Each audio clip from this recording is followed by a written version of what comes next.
Bienvenidos a esta segunda conferencia del ciclo 2018 de este proyecto Filosofía en el Fondo, que es un proyecto interinstitucional en el que participamos el ITESO, el Departamento de Filosofía de la Universidad de Guadalajara, la revista Xipetotec del Departamento de Filosofía y Humanidades del ITESO, el Instituto de Filosofía y el Fondo de Cultura Económica, que es también quien desde hace ya 15 años nos presta las instalaciones. Bueno, es un honor, hoy tenemos un invitado muy querido en el ITESO, un colega en el Departamento de Filosofía y Humanidades, el doctor Ignacio Román, mejor conocido como Nacho Román, y bueno, Demetrio, otro colega del Departamento de Filosofía, va a hacer su presentación. Buenas noches, pues sí, me da muchísimo gusto presentar al doctor Luis Ignacio Román Morales y bueno, los que lo conocen saben, tiene un currículum extensísimo y entonces aquí vamos a hacer solo, ¿no?, un par de pinceladas para quienes no lo conocen se familiaricen. Nacho es doctor en estructuras productivas por la Universidad de París 7 de Diderot. Tiene un diploma de estudios avanzados en economía del trabajo y política social en la Universidad París 10. Es licenciado en economía por la UNAM. Es profesor titular del ITESO, adscrito al Departamento de Economía, Administración y Mercadología, y también es profesor, como dijo Miguel, en el Departamento de Filosofía de Humanidades. En ambos departamentos imparte asignaturas de licenciatura, maestría y doctorado. Y es miembro del Sistema Nacional de Investigadores desde 1991 y... ¿Sí? 99. Okay, aquí 99, y su línea de investigación principal es sobre empleo, política económica y coyuntura socioeconómica. Y nos va a presentar la conferencia Marx ante la crisis del libre mercado. Entonces, cedo la palabra a Michel. Gracias. Pues lo primero es realmente decir que es de veras un honor poder estar aquí en el fondo, poder estar siendo invitado por filósofos, por los compañeros del ITESO, del Departamento de Filosofía y Humanidades, pero también estar en una presentación de orden interinstitucional, donde estamos teniendo mucho, yo diría, de quienes están buscando desarrollar preguntas y espíritu crítico aquí en Guadalajara. Y eso me parece que es fundamental y por eso aprecio, realmente considero un privilegio el poder estar acá con todos ustedes. También me causa especial emoción el tema. Quisiera ir ubicando un poco en el plano personal el por qué. Finalmente soy alguien nacido en los años 60 y que entre mis primeros recuerdos de vida está el de un hermano metido fuertemente en el movimiento del 68. Y a partir de ahí, después, en los años 70, hice la prepa y la hice en una escuela que se llamaba CCH, o se llama CCH, en donde fueron a parar una buena parte de los muchachos que lideraban aquel movimiento del 68. Eso hizo que me tocara empezar a estudiar a Marx desde la prepa, y el Capital en quinto semestre de preparatoria, y luego llevar en la Facultad de Economía de la UNAM 7 semestres de crítica de la economía política, y luego ver cómo parecía que todo aquello no tenía sentido. Y cuando uno ve qué es lo que está ocurriendo y cómo ha ocurrido y cómo se ha desarrollado la economía tanto a nivel nacional como internacional, uno se pregunta, ¿y de veras no tiene sentido? ¿De veras hablar de economía es hablar solamente de lo que se enseña en algunas universidades privadas de élite en economía, de donde salen todos los funcionarios públicos, y que eso es lo que se considera un alto nivel académico? ¿O en realidad tenemos que buscar también otras cosas? Esa es, yo creo, que una pregunta fundamental que vale la pena que nos hagamos. Y concretamente el tema que acordamos para el día de hoy era ubicar a Marx o al pensamiento marxista ante lo que pudiésemos llamar las crisis, y muy particularmente la crisis del libre mercado. Entonces, ¿qué tiene que decirnos Marx en las situaciones críticas que estamos viviendo a nivel nacional e internacional en el siglo XXI? Esa es la idea. Quisiera comenzar con una cita que aparece en el informe de Oxfam del 2018, el que se llama de premiar el trabajo, no la riqueza, que es en una entrevista a Alan, una trabajadora textil en Indonesia. ¿Qué dice ella? Cuando me quedé embarazada me dejaron trabajar en el almacén. Estaba lleno de cajas de zapatos y mi trabajo consistía en ponerles un sello. Aquellos zapatos le hubieran venido muy bien a mi hijo, eran muy bonitos. Me gustaría que mi hijo tuviera unos zapatos como aquellos, pero no puede ser. Creo que le gustarían y lo siento por él. Los zapatos son preciosos. Usted sabe que un par de zapatos de los que hacemos por miles aquí valen más que todo mi sueldo de un mes.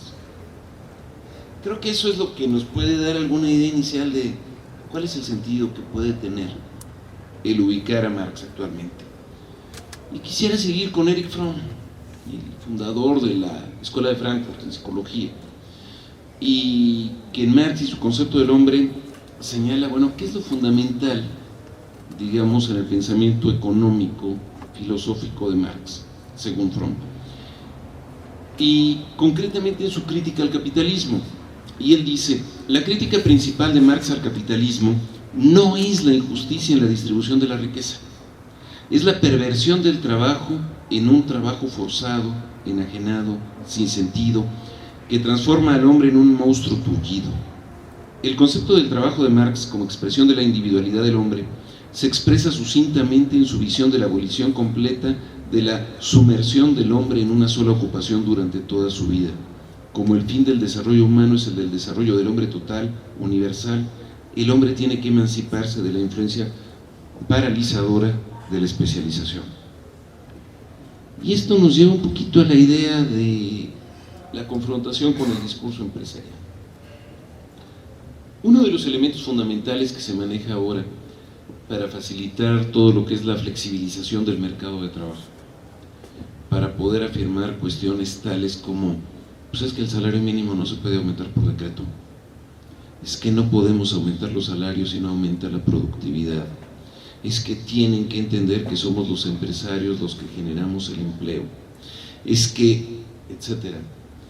Viene la pregunta que subyace en el marxismo: ¿es el empresario el que le da el trabajo al trabajador?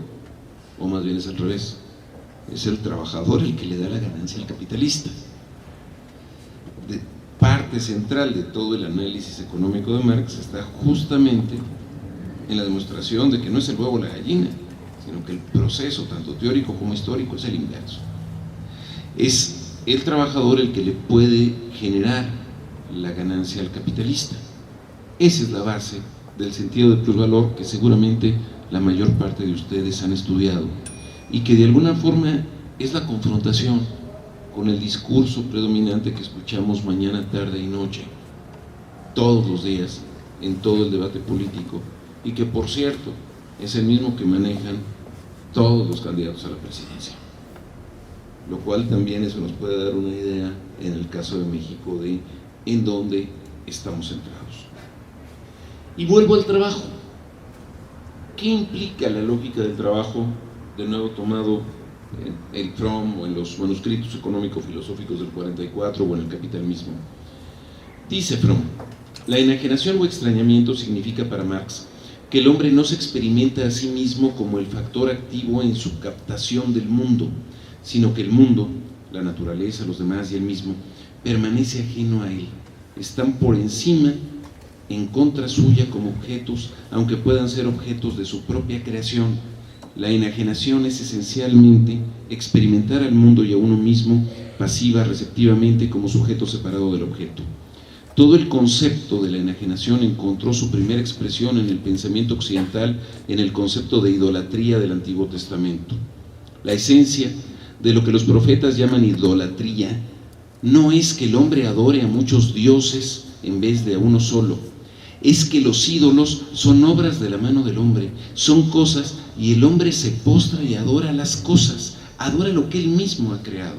Al hacerlo, se transforma en cosa, transfiere a las cosas de su creación los atributos de su propia vida, y en lugar de reconocerse a sí mismo como la persona creadora, está en contacto consigo mismo solo a través del culto al ídolo. Se ha vuelto extraño a sus propias fuerzas vitales, a la riqueza de sus propias potencialidades, y está en contacto consigo mismo solo indirectamente, como sumisión a la vida congelada en los ídolos. O dicho por Marx mismo, en El Capital, en el carácter fetichista de la mercancía, al final del primer capítulo, dice: se modifica la forma de la madera, por ejemplo, cuando de ella se hace una mesa. No obstante, la mesa sigue siendo madera, una cosa ordinaria, sensible, pero no bien entra a la escena como mercancía, se transmuta en cosa sensorialmente suprasensible. No solo se mantiene tiesa apoyando sus patas en el suelo, sino que se pone de cabeza frente a todas las demás mercancías, y de su testa de palo brotan quimeras mucho más caprichosas que si por libre determinación se lanzara a bailar. Esa es la lógica de la mercancía. Tal parece que la mercancía es lo que vale y nosotros no. No vivimos en un mundo donde se hable de los trabajadores, sino de la mano de obra. Lo que vale es un pedazo de mi cuerpo, lo que vale no soy yo. No es un mundo, una lógica, en donde el ser humano se entienda como el productor de capital, el productor de un valor que estamos acrecentando, sino al revés. Hablamos de capital humano, el sustantivo es el capital, el humano es simplemente adjetivo. El humano es una forma de capital. No somos más que una forma de entender el capital, y nuestro valor está determinado por la rentabilidad que le demos a esa utilización. Si educamos, si estudiamos, si nos formamos, es para ser más rentables, para actuar en función de los requerimientos de la demanda de trabajo. Y si no, lo que sabemos no es lo que está requiriendo esa demanda de trabajo, entonces no servimos para nada. ¿Para qué estudiamos filosofía? ¿Para qué estudiamos música? ¿Para qué estudiamos artes? Si eso no se vende, ¿qué sentido tenemos entonces como seres humanos? Me parece que ese es el punto básico de crítica que habría que ubicar y ver cómo enfrenta Marx este discurso. Frecuentemente se nos dice, bueno, pues lo que pasa es que, pues, ¿para qué siguen hablando de ese señor? Ese tipo loco. Era ruso, ¿verdad? Es decir, es el nivel de ignorancia, digamos, más extremo de la no lectura de una obra. Y bueno, quisiera leer aquí una cita donde se dice, hablando de globalización, del Tratado de Libre Comercio con América del Norte, y hablando del Acuerdo de Asociación Transpacífico, podemos decir: mediante la explotación del mercado mundial, la burguesía ha dado un carácter cosmopolita a la producción y al consumo de todos los países. Con gran sentimiento de los reaccionarios, ha quitado a la industria su base nacional. Las antiguas industrias nacionales han sido destruidas y están destruyéndose continuamente. Son suplantadas por nuevas industrias, cuya introducción se convierte en cuestión vital para todas las naciones civilizadas, por industrias que no emplean materias primas indígenas, sino materias primas venidas de las más lejanas regiones del mundo, y cuyos productos no solo se consumen en su propio país, sino en todas las partes del globo. En lugar del aislamiento y la autarquía de las regiones y las naciones, se establece un intercambio universal, una interdependencia universal de las naciones, y esto se refiere tanto a la producción material como a la intelectual, lo cual puede leerse como, por ejemplo, acuerdos como el TISA, es decir, el Acuerdo Internacional de Liberalización del Mercado de Servicios. Nada más que esta cita que estoy diciendo es de 1848 y está en el Manifiesto Comunista. Entonces valdría la pena preguntarse si esto tiene alguna actualidad o no, de tal manera que podamos entender el sentido de esta lectura. Lo que señala Marx fundamentalmente es lo que estamos teniendo en este proceso está siendo de una destrucción fundamental, no solamente en contra de los trabajadores, sino el gran problema de la crisis está dado porque además está destruyendo a las propias empresas y a la propia burguesía.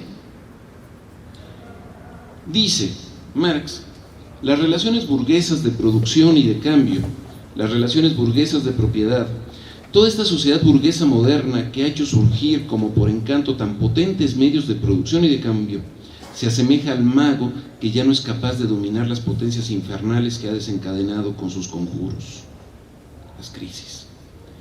Baste mencionar las crisis comerciales que con su retorno periódico plantean de forma cada vez más amenazante la cuestión de la existencia de toda sociedad burguesa. Durante cada crisis comercial se destruye sistemáticamente no solo una parte de los productos elaborados, sino incluso las mismas fuerzas productivas ya creadas. Durante las crisis, una epidemia social que en cualquier época anterior hubiera parecido absurda, se extiende sobre la sociedad, la epidemia de la sobreproducción.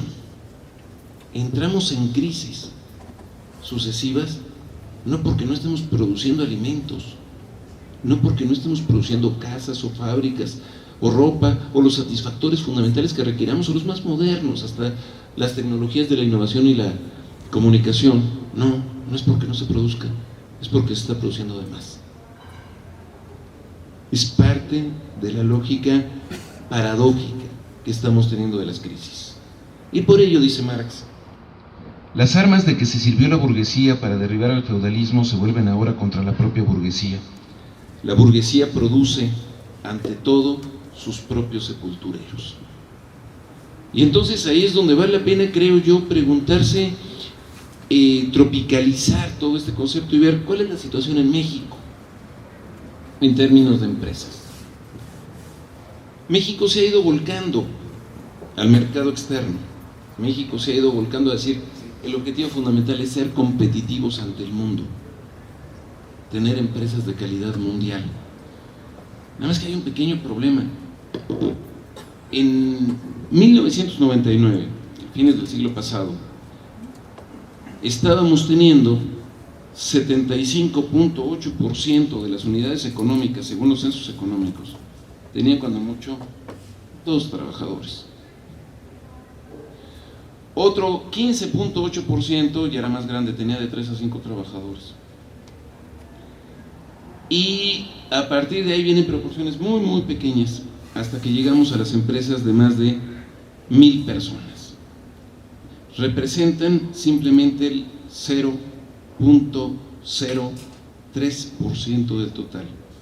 1,279 empresas, que si las sumamos a las 1,989 que tienen de 501 a 1,000 personas, nos está dando, grosso modo, 3,200 empresas que no representan ni siquiera el 0.1% de las empresas, es decir, el 1 por 1,000. Si nosotros vemos el empleo en sociedades como las nuestras, en México concretamente, resulta que tenemos poco más de 31% del empleo en esos establecimientos de 3 a 5 personas, perdón, de 0 a 5 personas. Y tenemos otro 15% en las de más de 1,000 personas. Todo lo demás tiene participaciones mínimas y a la baja. En otras palabras, estamos en sociedades completamente polarizadas. Aún entre las empresas podemos tenerlas millones de empresas, 4.3 millones de 0 a 2 y 2.8 millones de 3 a 5, que en realidad no son las que generan el plusvalor, que en realidad no son los burgueses que estén teniendo la concentración del mercado.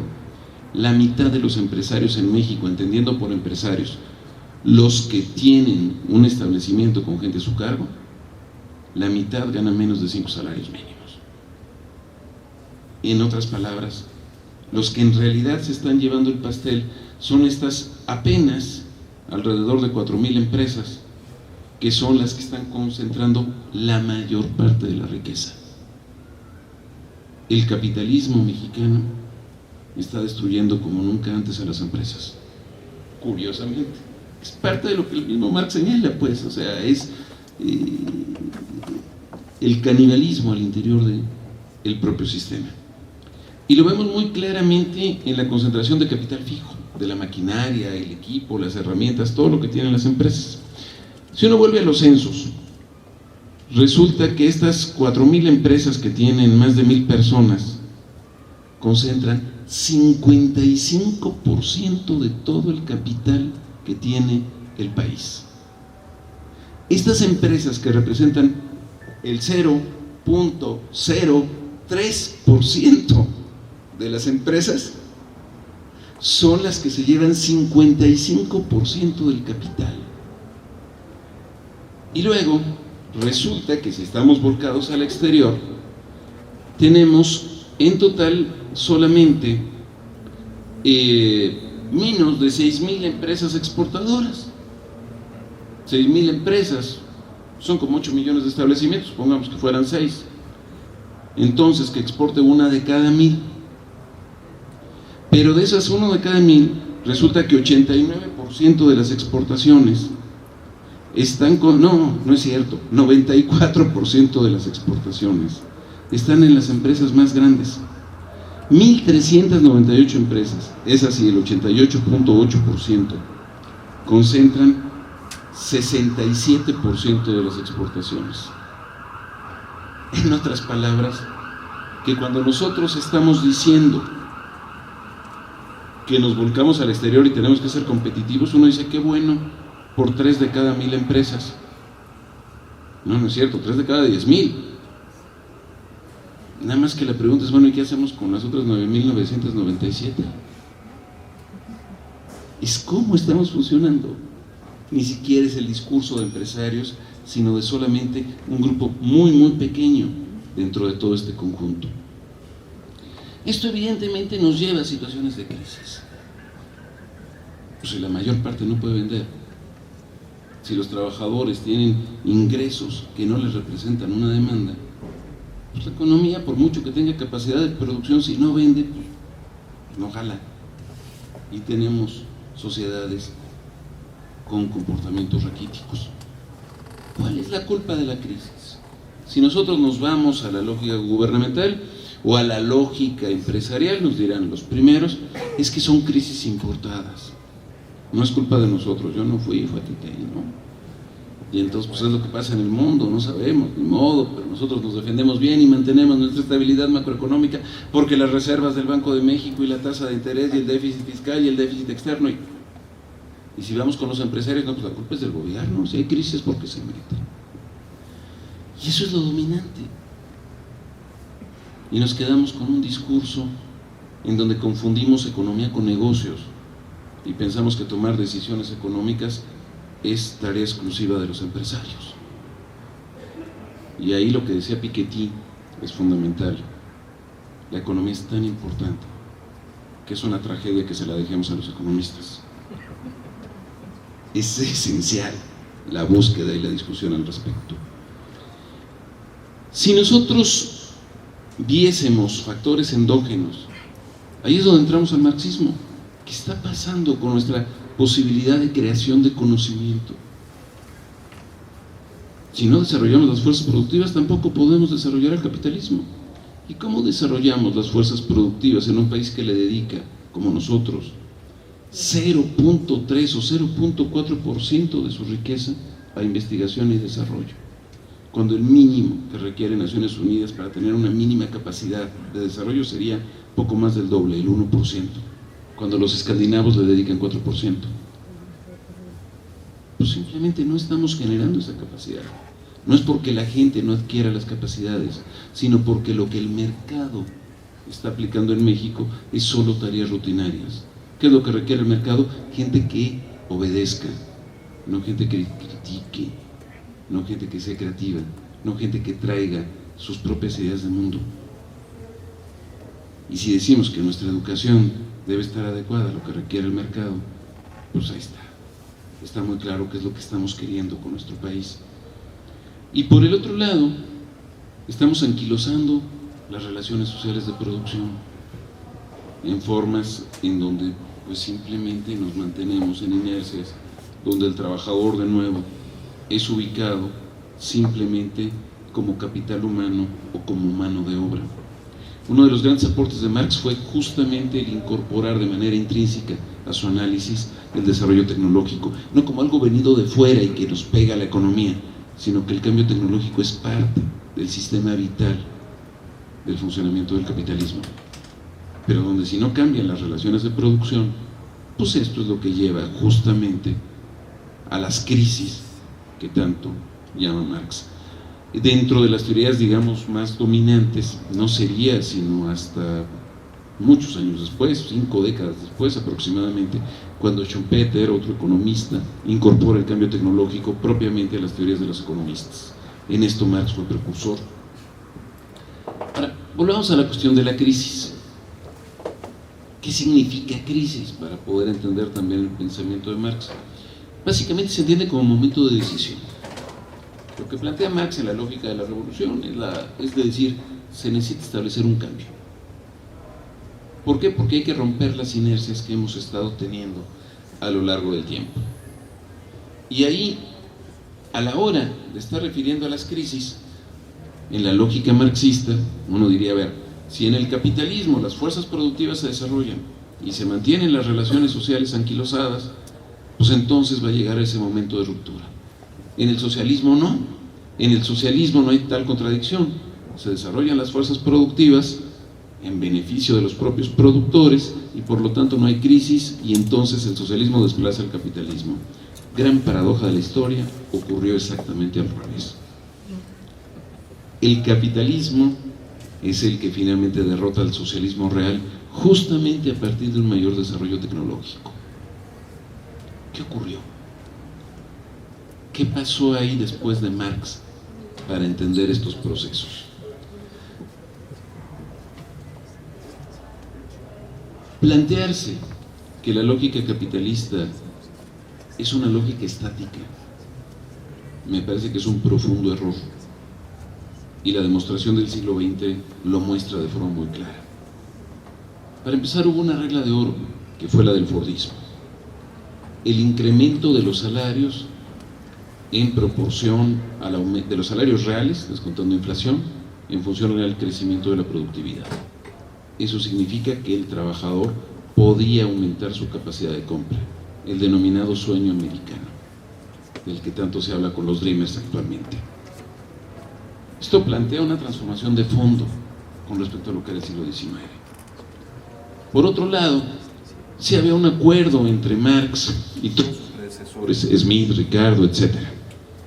Y ese acuerdo básicamente era casi, perdón la expresión, chin el Estado. En el caso de los economistas clásicos es la gente que estorbaba a la economía. En el caso de Marx era simplemente el policía del Consejo de Administración de la Economía, que era la propia burguesía. Con el keynesianismo, el Estado entra a salvar al capitalismo de la propia burguesía y muy concretamente de la burguesía financiera. Eso no estaba previsto antes. Por otro lado, se establece una lógica de estado de bienestar. Por lo tanto, ser trabajador no es estar condenado a la miseria.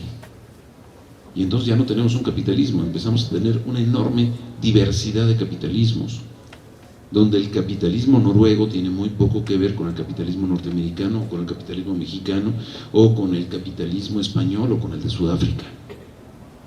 Estamos generando una enorme diversidad sobre la misma base. Estamos teniendo además un elemento muy interesante, una enorme sindicalización, después sobre todo de la muerte de Marx en el siglo XX y particularmente en Europa, donde se pasa de una lógica de protección individual a protección social y de ahí a promoción social, donde hay beneficios también para el trabajador del cambio tecnológico, donde entra otra cantidad enorme de discursos más allá de la clase social entendida como burguesía proletariado a partir de los derechos humanos. En otras palabras, hay un gran problema con el marxismo, habérselo dejado solo a los marxistas, y es el verlo en una lógica también de Sagradas Escrituras, el Capital, Nuevo y Viejo Testamento, implica un problema enorme, y es dejarlo caer en la obsolescencia, justamente no recuperar la riqueza del marxismo y la crítica que se puede hacer con respecto al presente. A mi parecer, Marx salvó al capitalismo. Sin Marx, sin el marxismo, no se hubiera podido formar la enorme capacidad de organización de trabajadores que pudo generar un contrapeso a los intereses de la alta burguesía. El generar el contrapeso generó los equilibrios que de otra manera no se hubieran podido dar. Es parte, a mi parecer, de las paradojas de la historia. Podríamos decir, no, pero pues es que en Marx ni siquiera hay mercado de trabajo, al trabajador se le paga en función al valor de su fuerza de trabajo. Bueno, pues hay lucha de clases, hay un debate justamente por el reparto del pastel. Entonces hay y no hay al mismo tiempo. Lo mismo con el papel del Estado. Si nos quedamos con la visión de Marx en el Manifiesto Comunista, el Estado es un instrumento de la burguesía, pues no podríamos entender cómo el Estado en muchísimas etapas de la historia se ha enfrentado a fracciones importantísimas del capital. Un elemento fundamental en la construcción del capitalismo actual de México, el que le dio fortaleza y crecimiento, fue Lázaro Cárdenas. Y no podemos entender el desarrollo del capitalismo en México sin el petróleo, sin energía eléctrica, sin una regulación de las relaciones laborales, sin un AFIN, sin un Banobra, y eso implicaba enfrentar a fracciones de la burguesía para poder construir el capitalismo, curiosamente. Me parece que ahí hay que entender al Estado como un espacio de disputa. Y la crisis de los años 80 creo que está excelentemente explicada por un autor francés, Alain Lipietz, donde dice, a ver, el derrumbe del bloque soviético y el derrumbe de América Latina se explica exactamente por la misma causa, y es ir a los esquemas de reproducción del capital de Marx, donde se dice, bueno, hay dos sectores: el que produce las máquinas, el sector productor de medios de producción, y el que está produciendo los bienes de consumo. Para que una sociedad funcione, para que una economía funcione, se tienen que retroalimentar ambos. Y entonces resulta que quienes están produciendo el capital que se emplea en la producción de bienes de consumo, la maquinaria para producir bienes de consumo, tiene que equivaler al capital variable, al capital que se tiene para el pago de salarios y el plusvalor del sector 1, de los que hacen las máquinas, y al revés. En otras palabras, tiene que haber equilibrios. Un maestro de la Facultad de Economía decía que la Unión Soviética iba a ser el primer país en tener un avión per cápita a nivel mundial, para que pudieran ir los soviéticos desde Siberia hasta Moscú para poder comprar leche en las mañanas. En otras palabras, lo que estaba diciendo es que se podía tener un enorme desarrollo en términos de alta tecnología, pero no estaban pudiendo producir lo más elemental. Se dedicaron a la competencia en la alta tecnología. En la película esta del Señor de la Guerra, si mal no recuerdo, se decía algo interesantísimo. Decía, si los soviéticos hubieran producido camisas con la misma calidad que están produciendo los Kalashnikov, otra cosa hubiera pintado. En América Latina sí se fue exactamente lo mismo, pero al revés. Simplemente produjeron medios de consumo. Sí, automóviles, radios, televisiones, lavadoras, etcétera, licuadoras, pero nunca produjeron las máquinas para hacer todo eso. Entonces, simplemente, si se generaba un coche, pues se generaba el empleo para producir el coche, pero también se generaba mucho empleo para producir la máquina para hacer el coche, pero ese empleo se generaba en los países ricos, no en los países como los nuestros. Entonces generamos una situación de profundo desequilibrio, tanto desde el lado de los denominados socialistas como desde el lado de los latinoamericanos. Lo que hicimos entonces después ha sido, desde los años 80, volver al mercado desregulado. Y curiosamente me parece muy interesante. Si Marx, a mi parecer, es uno de los grandes salvadores del capitalismo. Los defensores a ultranza del libre mercado están reviviendo a Marx. Le están dando la razón, haciendo exactamente lo contrario. En otras palabras, hemos tenido un enorme regreso de las crisis financieras, es decir, de las crisis de la riqueza producida sin fabricar nada, simplemente como un proceso de expropiación de la riqueza que se genera socialmente. Y quien entra a salvar de esas crisis son los gobiernos. La riqueza nominal, lo que estamos marcando en los productos del PIB y lo que estamos marcando en los flujos internacionales y en la bolsa de valores, es la riqueza centrada en la especulación, es decir, la riqueza centrada en lo inexistente, la riqueza de los fantasmas. Existe mucho más dinero en este planeta que el valor total de las mercancías que hay en el planeta. Parte del absurdo justamente de ese mercado, que a su vez nos dice que el Estado es el que provoca la inflación porque fabrica dinero. Entonces, discursos completamente contradictorios. Tenemos un vuelco otra vez de reconcentración de los mercados en corporativos gigantescos a nivel mundial, multisectoriales. Se reconcentra no solamente a nivel de empresas, sino a nivel de hogares. La concentración del ingreso y de la riqueza, la mayor polarización internacional entre naciones, el regreso, por lo tanto, para defenderse del otro de los hipernacionalismos por todos lados. Empezamos con el Brexit, pero igual si nosotros vemos los resultados electorales desde Francia hasta recientemente Italia, pasando por Austria, por la llegada de Trump, nos da idea de que no es la locura de determinado país o determinado personaje, es una tendencia de descomposición mundial. Y todo esto junto con una enorme insustentabilidad ambiental y socioeconómica. Vuelvo al informe de Oxfam del que hablaba al inicio y cito directamente este organismo que para nada tiene es marxista. Estamos hablando de la socialdemocracia británica originalmente y ahorita altísimamente cuestionada, como sabrán ustedes, porque pues había que sacarle los trapitos al sol también de todas las también salvajadas que han hecho, que seguramente también las han hecho otros, pero que ya se estaban volviendo peligrosos estos. Dice Oxfam: ante la falta de acción, la crisis de desigualdad sigue agravándose a medida que los beneficios del crecimiento económico siguen concentrándose en menos manos. En el 2016 se produjo el mayor aumento en el número de 1,000 millonarios de la historia, uno cada 2 días. Hay 2,043 personas con fortunas por encima de los 1,000 millones de dólares, o sea, por ahí de 20,000 millones de pesos. 9 de cada 10 son hombres. En 12 meses su riqueza aumentó 762,000 millones de dólares, de 2,000 personas, 762,000 millones de dólares. Esto equivale a lo necesario para acabar con la pobreza extrema en el mundo 7 veces. Pero decimos que pues no se pueden mejorar sus condiciones por decreto, tienen que aumentar su productividad, ¿no? Y dice Oxfam: entre el 2006 y el 2015 los salarios aumentaron en una media de 2% anual, mientras que la riqueza de los 1,000 millonarios se incrementó en 13% anual, 6 veces más. A ver, ¿cómo explicamos que ellos sí sean productivos y los trabajadores no? ¿Cómo hacemos la división individualizada de la productividad de cada quien?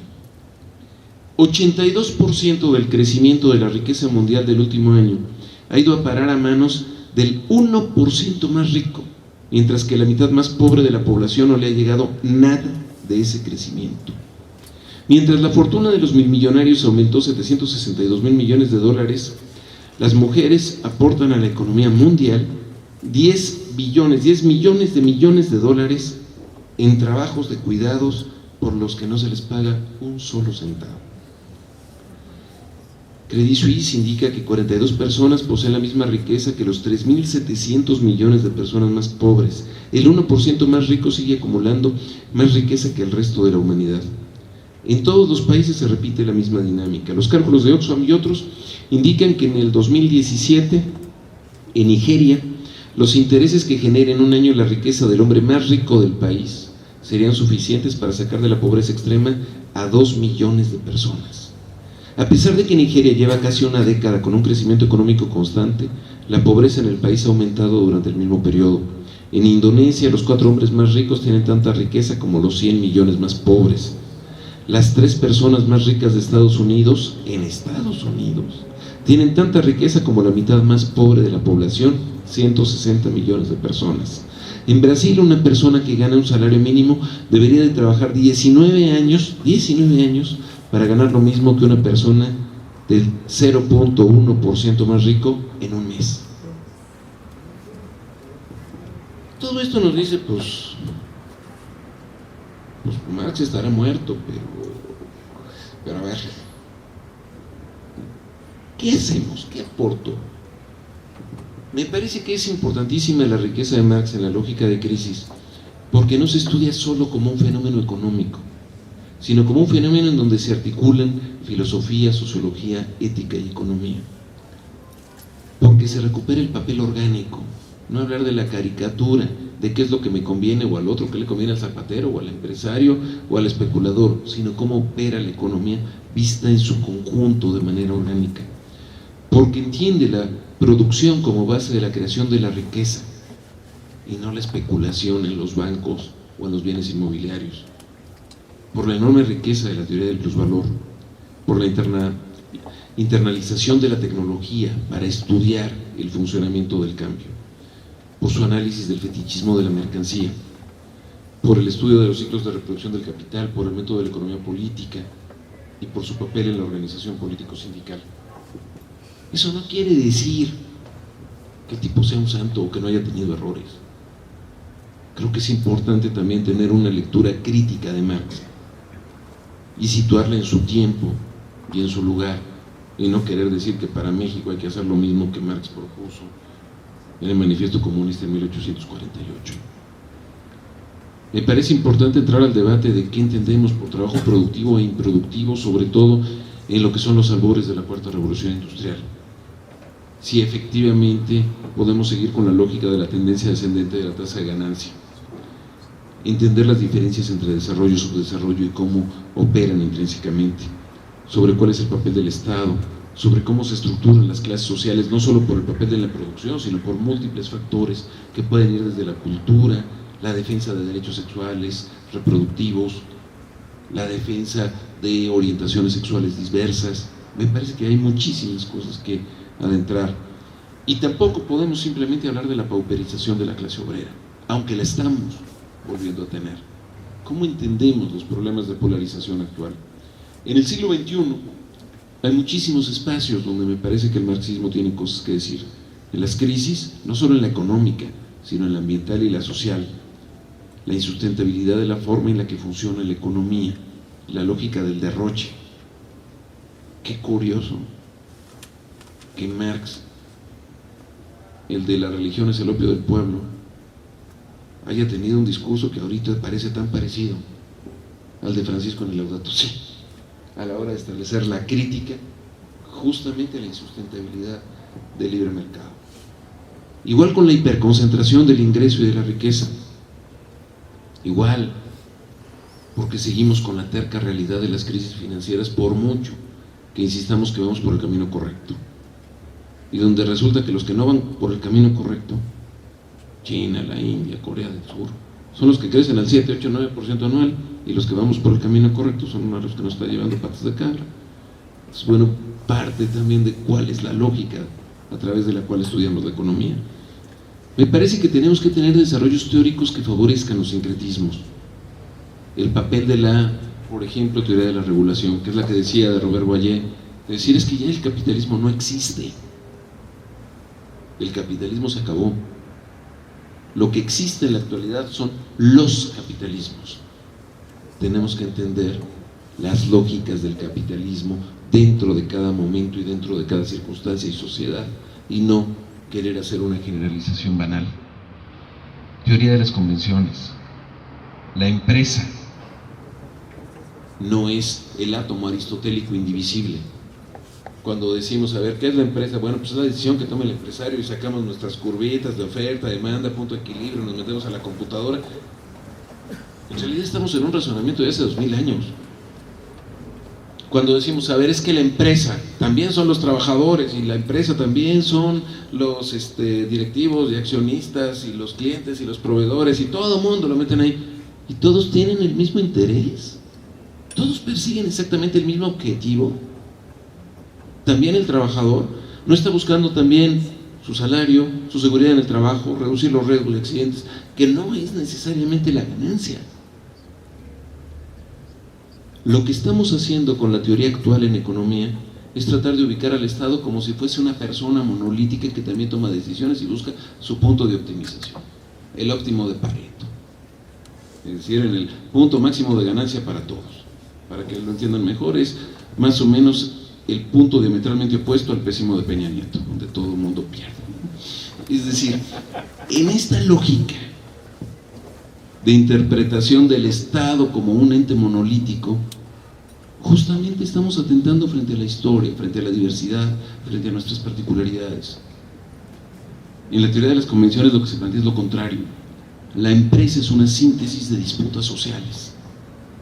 Entender a la empresa no es entenderla desde lo micro, hay que entender lo macro para poder saber qué es lo que pasa en cada espacio. Es importante también ver qué está detrás de todo el cambio tecnológico y los cambios en la organización. La lógica de los japoneses, la lógica de los alemanes con la economía social de mercado, la teoría de la innovación de los italianos. ¿Qué podemos incorporar? ¿Cómo podemos sintetizar lo técnico en lo histórico? Por ejemplo, incorporando visiones post-keynesianas sobre cuál es el papel que sí puede hacer el Estado. ¿Qué papel tienen los nuevos autores como Piketty con el Capital en el siglo XXI, tratando de entender otros procesos? Eso es no quedarse con el Marx muerto, sino poder volverle a dar vida en un sentido analítico, que creo que es lo que deberíamos de poder armar. Y también establecer claramente los límites y enfrentar a los manipuleos del socialismo del siglo XXI. Y poder quedarnos no simplemente como un manual de la crítica de la economía política al comunismo científico, sino decir, Marx no era Nostradamus, y decir, esto es lo que va a llegar y así va a quedar. Manejémoslo como un gran teórico y no queramos apostarle a más de ello. Y eso nos lleva a la pregunta sobre qué Marx hay para el futuro. Y creo que lo fundamental tendría que ser la recuperación no dogmática del marxismo. Junto con todo lo que fue la destrucción del sistema soviético, que tenía muy poco que ver con lo que planteaba Marx, yo diría que en América Latina y concretamente en México, uno de los grandes destructores del marxismo fue el marxismo guadalupano, el marxismo de la lectura cita por cita de lo que se dijera en cada momento. Eso nos obliga a llevar en el marxismo una lectura interdisciplinaria, tener unas perspectivas mucho más abiertas, tener capacidad para el debate teórico con cualquier otra corriente, ubicarnos en los contextos específicos y darle una mayor importancia al papel de la historia actual. Esto es lo que nos permitiría entender más las crisis, no para entrecomilladamente superarlas, sino para poder entender qué es lo que podemos hacer desde nuestro lugar, tiempo y circunstancia para poder modificar sustantivamente las condiciones de vida de una sociedad. Aquí yo quisiera simplemente cerrar en el sentido de decir, creo que hay dos conceptos que son radicalmente, que son muy distintos y que habría que diferenciar: el ser extremista y el ser radical. El ser radical implica buscar la raíz de los problemas, y eso no lo estamos haciendo. En el gran debate económico nos estamos quedando en elementos esencialmente superficiales, y aunque suene contradictorio, pues, o sea, cambiamos la esencia por la superficie simplemente. Necesitamos ser radicales. Eso no significa decir, tenemos que decir todo el poder a los soviets y vamos a tomar Palacio Nacional. Eso lo que significa es poder utilizar todo el herramental de conocimiento científico y no científico que tengamos para poder cambiar una situación que verdaderamente es crítica en nuestra condición actual. creo que un país como el nuestro, con 3000 años de historia, con la diversidad cultural que tiene y con los recursos con los que todavía podemos contar, merece que hagamos algo diferente.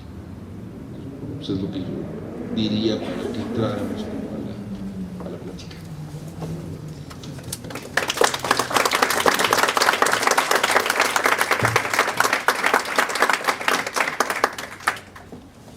Pues muchas gracias, Nacho, por esta interesante y sugerente y al final hasta muy estimulante conferencia. Y bueno, abrimos ahora el espacio para platicar con Nacho, para preguntas, comentarios, cualquier cosa que les surja. Sí, buenas tardes, me llamo Marco. Oiga, doctor, una pregunta. Se habló mucho con respecto a la economía y todo esto, pero en México, ¿en qué manera nos afecta la corrupción? O sea, el modelo económico que tenemos en México, antes de Peña Nieto, antes de las reformas y todo eso, quisieron que quebrara Pemex y bla, bla, bla, bla. A lo mejor fue un plan desde los Estados Unidos o no sé de dónde, pero independientemente de eso, también como usted comentaba que tenemos 3000 años de historia, pero segmentados después de la conquista de los españoles, pues yo creo que es borrón y cuenta nueva. Y toda la ideología y toda la idiosincrasia y cultura que tiene el mexicano para comportarse ante ciertas cosas, y también al ser un país con recursos a la mano, en donde no tiene que esforzarse demasiado para, por ejemplo, los que viven en el norte del país están mejor que los que viven en el sur, ¿no? O sea, a lo mejor en el sur es más fácil agarrar una banana y me la como, pero en el norte no hay bananas, entonces hay que trabajar un poco más. Mi pregunta específica es, la corrupción y la cultura en México, ¿es más bien lo que nos ha hundido a como estamos ahorita, o qué cree? Bueno, usted mencionó como varias alternativas, ¿no? Como para buscar una posible solución, pero una de ellas, no sé si sería volver precisamente a buscar los equilibrios. ¿Qué opina del modelo educativo que implementa el ITAM para los alumnos? A ver, el asunto de la corrupción. A ver, yo quisiera comenzar con una anécdota de una reunión que convocó la Fundación Böll, la fundación del Partido Verde Alemán, en donde justamente se estuvo discutiendo el tema de corrupción. Y lo que dijo la representante de la fundación en México, estos 3 años, no sé ni siquiera si sigue siendo la misma persona, me pareció muy interesante. Decía que cuando venía para México, cuando le dijeron que iba a venir a México, pues empezó a buscar información, a empaparse de la situación del país, y empezó a ver esto de que los niveles de impunidad pues superan el 95%, y de los niveles de criminalidad que había. Cuando vio eso, lo que ella dijo es: a ver, si yo cometo un delito, si yo robo, si yo traiciono, si yo asesino, tengo un 95% de probabilidad de que no me pase nada, y además es un país pobre, pues entonces va a ser muy fácil salir de la pobreza matando, robando o haciendo cualquier tropelía. Suena como muy buen negocio. Cuando ella llega a México y dice, pues veo ahí a una megalópolis con millones de personas desplazándose, a veces hasta 2 o 3 horas para llegar a su trabajo y otras 2 o 3 horas para regresar, para ganar cualquier cosa en términos de dinero. Dice, sin embargo, la gente hace un esfuerzo desmedido para ganar unos cuantos pesos y sobrevivir. Dice, eso no es un país corrupto. En un país corrupto no se podría vivir en esas circunstancias. Es un país que está siendo controlado, sometido por un puñado de corruptos. Pero eso es otra cosa. No es que el país sea corrupto. Hay un enorme problema de corrupción. Pero eso no es México. Ni corruptos, ni flojos, ni tontos, ni criminales, ni asesinos. Creo que ahí es importantísimo, justo en una lógica cultural, yo diría no solo nacional, sino supranacional, con los guatemaltecos, los nicaragüenses, los hondureños que andan en nuestras calles. Es decir, valemos por lo que somos, recuperar este sentido de autoestima colectiva, que es mucho de lo que también planteaba Marx. En las cuestiones de corrupción decía un autor francés, Alain Maurice, que en lo que él denominaba economías mafiosas, él hacía estudio de casos sobre el sur de Italia, justamente en la época de la mafia, decía, no es que no se cumpla la ley tiene tres funciones fundamentales en una economía mafiosa. En primer lugar, fija el precio de las actividades ilegales, del moche, en función del tamaño del sapo es la pedrada. Entonces la corrupción es este mecanismo de regulación de precios, es una especie de mercado regulado. En segundo lugar, es un mecanismo que en una sociedad relativamente cerrada, donde se reproduce inercialmente el poder, permite algunas formas de movilidad social. Si yo soy un obrero, un trabajador, pero yo sí soy muy tranza, yo puedo ascender en el sindicato o en la empresa traicionando a mis compañeros o jugando a la monopolización del poder. Por eso es la importancia de los sindicatos corporativos, de Romero de Champs, Elvester y cuantos más veamos. Al mismo tiempo es un mecanismo que permite que caigan gentes que estén encumbradas. Y esto lleva a la tercera función, que es la de control de lealtades. La corrupción es valiosísima para poder mantener el poder. Porque entonces, si yo tengo determinado poder, necesito que a la gente que esté a mi lado, sobre todo a los que dependan de mí, sean corruptos. Porque si no son corruptos, se convierten en una amenaza. Lo que me interesa no es su capacidad, es su lealtad. Y entonces, ¿qué es lo que ocurre? Si un corrupto se me quiere subir a las barbas y me quiere tumbar, porque yo soy muy buey, entonces yo simplemente puedo sacar la ley y acusarlo por corrupto. En realidad no me interesa que sea corrupto o no, lo que me interesa es poder controlarlo. Entonces, un tipo que puede estar haciendo lavado de dinero con la venta de una nave industrial y hacerse rico y hacer todo esto, pues entonces pues lo puedo acusar y sacarle todos los trapitos al sol. Y digo, es que es un corrupto, ¿cómo es posible que haga eso? No es por eso que se le está acusando. Entonces, es un sistema que funciona de esta manera. Y en realidad me parece que justo es parte de lo que es necesario romper. La conquista, a mi parecer, no fue borrón y cuenta nueva. Tenemos alrededor de 12 millones de personas que hablan náhuatl o lenguas indígenas diversas en otras variedades. Y es gente que mantiene cultura y que mantiene historia y que mantiene no solamente una lógica de tradición, sino de transformación a lo largo de estos 5 siglos. Si los negamos, nos negamos a nosotros mismos. Y no se trata de ayudarles, se trata de que ellos nos guíen en muchísimas cosas de las que nosotros no tenemos ni idea. Eso implica justamente ubicarnos en términos de nuestro espacio y momento. Y sería fundamental a mi parecer.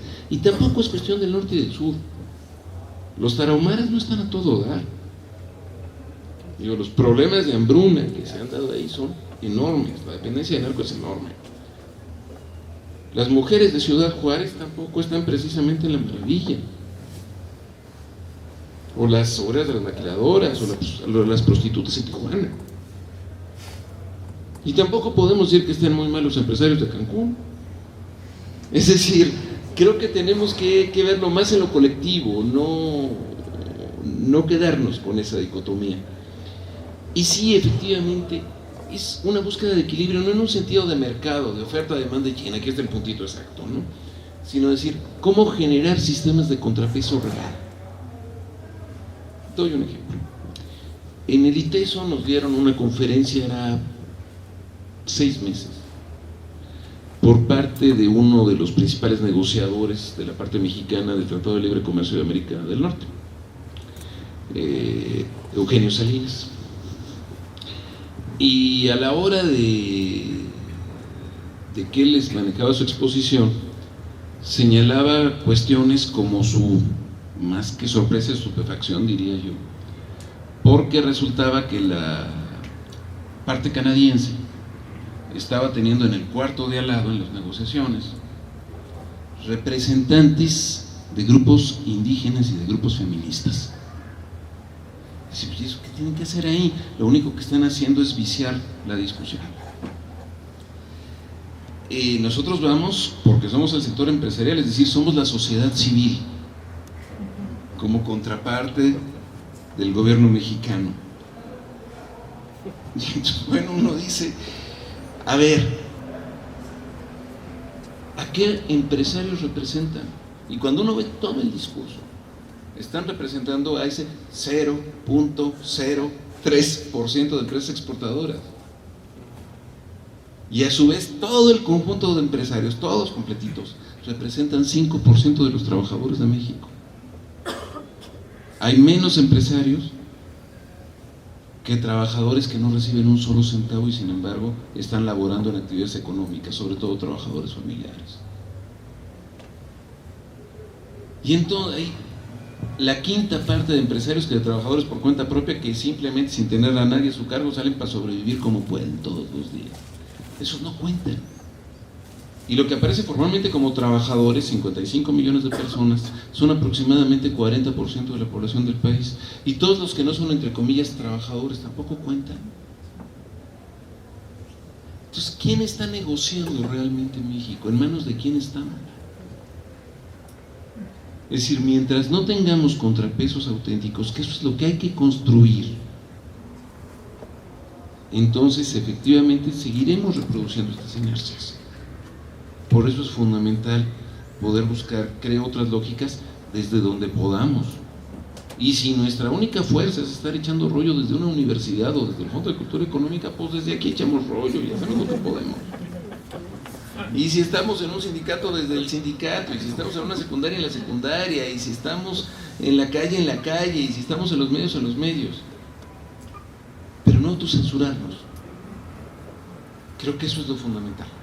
Y ese no autocensurarnos es no solamente hago lo que puedo desde yo solito, sino hago lo que puedo como parte de una sociedad y en comunión con esa sociedad. Creo que eso es lo básico. Y el ITAM, pues no le sé mucho, porque bueno, la formación en economía del ITAM y de la UNAM se parecen más o menos a la de un jardinero y la de un astronauta. Realmente la currícula es significativamente distinta.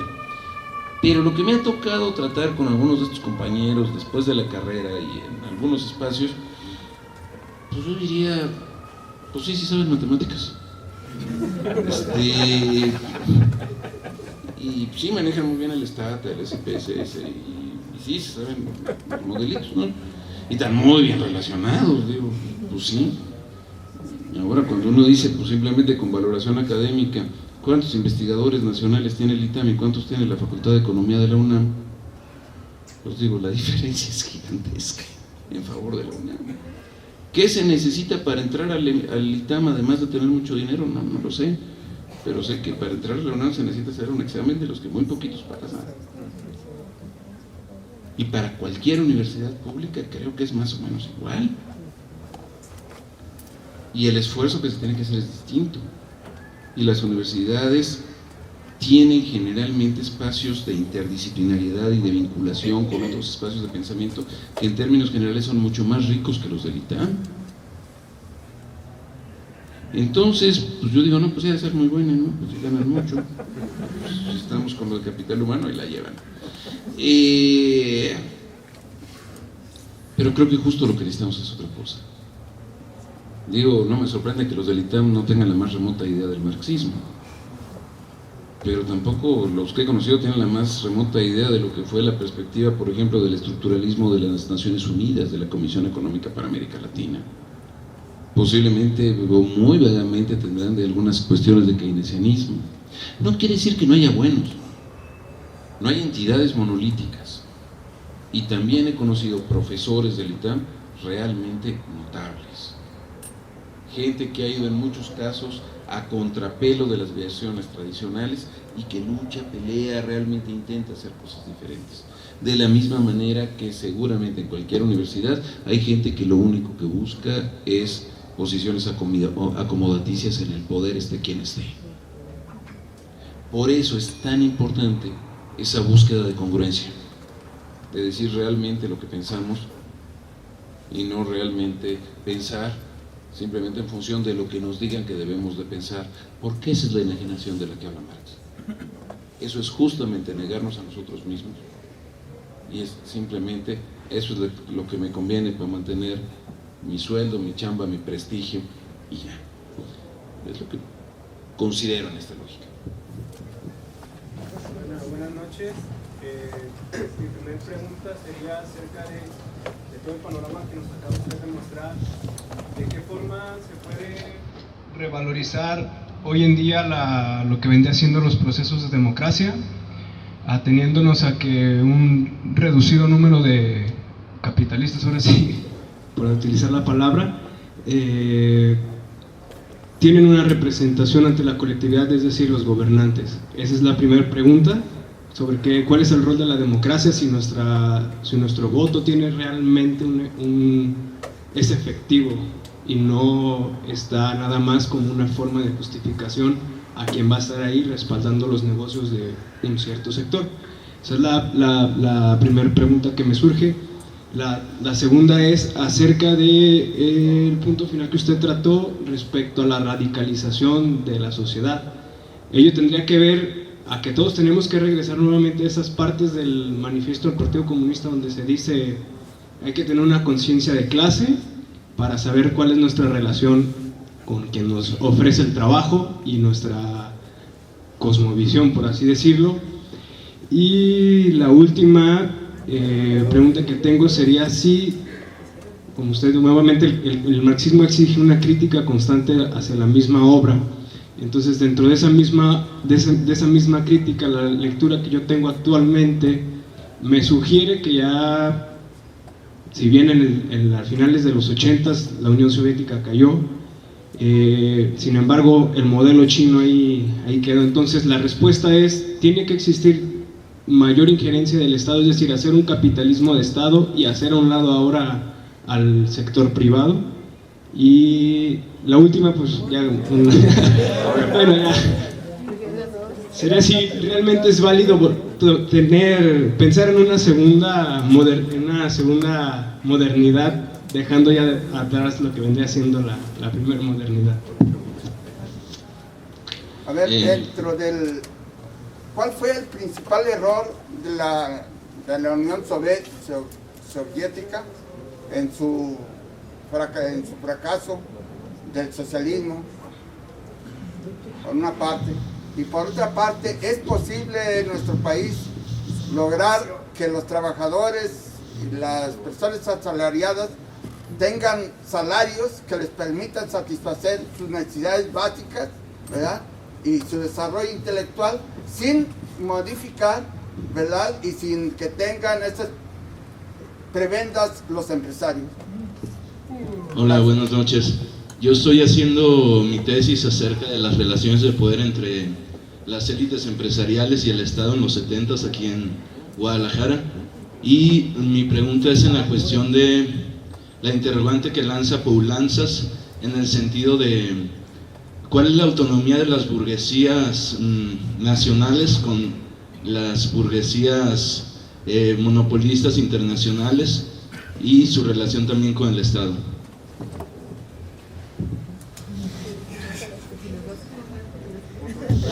Híjole, a ver, tratando de ir muy rápidamente. ¿Se puede revalorizar la democracia? A ver, creo que fundamentalmente, Kratos era el representante del poder y la fuerza en la mitología griega, ¿no? Y la bronca es quién le daba ese poder y fuerza.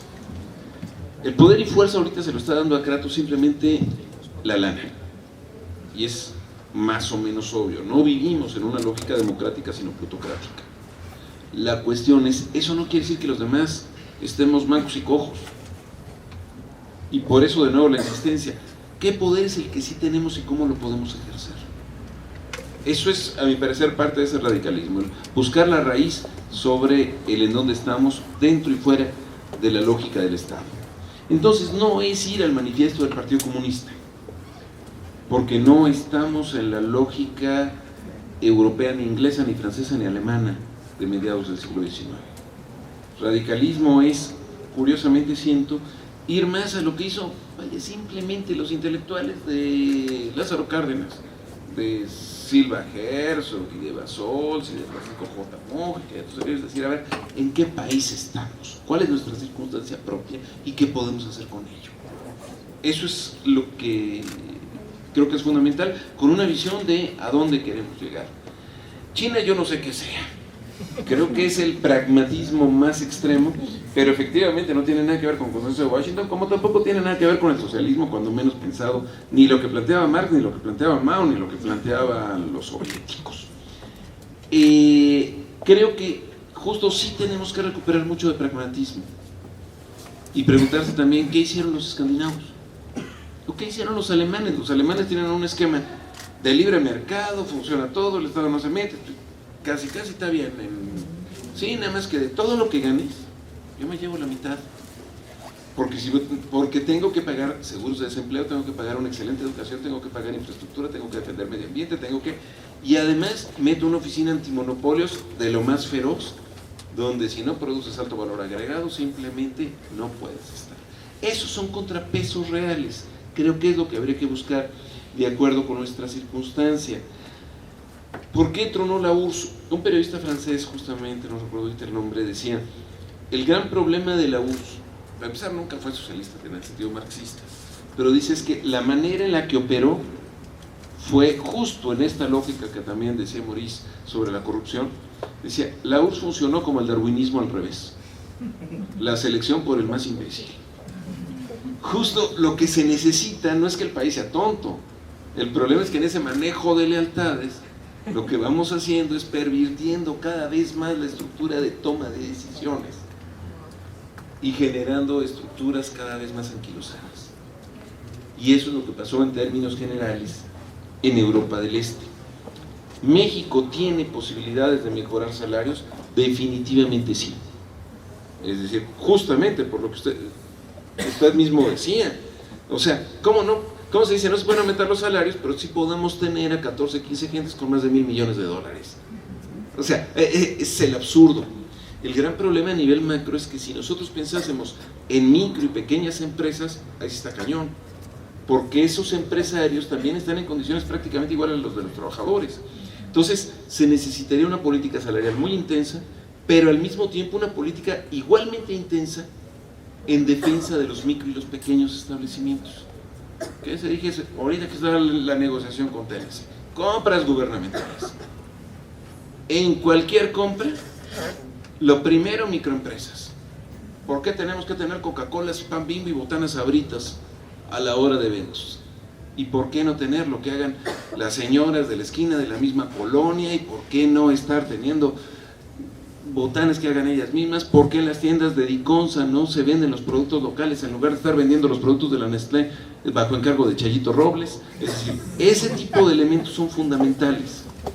En otras palabras, lo que no podemos ver es que las medidas sean puramente aisladas, sino que tengan una lógica de articulación entre ellas. Y burguesía, no, el gran problema es que justamente lo que era la burguesía interna, trabajaba mucho por Polanzas, por Matic, por Paul Baran, por Suisse, por todos aquellos, por los dependentistas, pues realmente se fue relegando por completo frente a la lógica del gran poder empresarial internacional. ¿Eso quiere decir que la interna fuese mejor? No necesariamente, son igual de tranzas y también son los que sacaron las divisas cada que vienen las crisis. Pero lo que es fundamental entonces es ver cómo reconstituir un tejido económico que permite el desarrollo, sí, de un empresariado local, no como una gran burguesía interna que después va a hacer también lo que se le pegue la gana, sino en términos de una posibilidad justamente de mayores espacios de relación entre distintos grupos sociales. No condenar de burguesa a la dueña de la miscelánea, ¿Sí me explico? Es decir, por eso es importante ubicar visiones diversas, pero creo que el trabajo de esos autores de los años 70 es extraordinario y qué bueno que lo esté recuperando. Simplemente dentro de las condiciones interpretativas actuales creo que hay que darlo, ¿no?